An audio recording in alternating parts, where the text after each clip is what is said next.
justice. Now, call me untrusting when it comes to this government, but I am always very sceptical when they come to your Lordship's house and ask for more power, especially under the vague guise of national security. Because over the last 2 decades, there's been a steady erosion of civil liberties under both Labour and Conservative governments. And that steady erosion has become an absolute landslide in the past few years with the legislation that's been going through your Lordship's house. Now, the test for any such legislation is what powers are being asked for what purposes, and how might they be misused.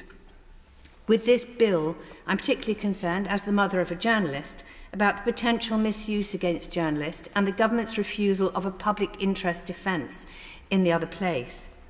Similarly, there are many concerns about the widely drafted offences being committed by civil society organisations which receive some funding for international work on environmental, human rights, press freedom, asylum or other issues.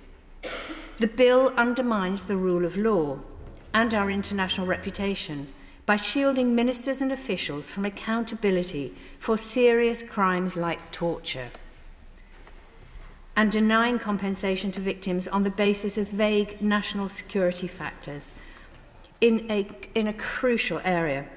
Then there's also the question of what the government is leaving out. As is often the case, this bill is found lacking.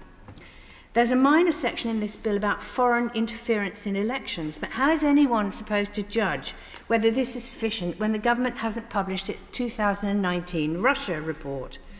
The country is still in the dark on the nature and circumstances of Russian interference, even if it didn't achieve very much.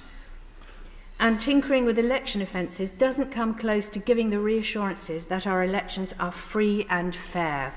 So I only have one question for the Minister today. Will the government publish the Russia report before committee stage so that we can understand what is actually being said? The Security Minister recognised in the other place that there are, I quote, some very important points, and those are challenges that we are going to have a look at. The government has had some months to look at the important points, and I hope that the Minister will be bringing amendments to resolve them.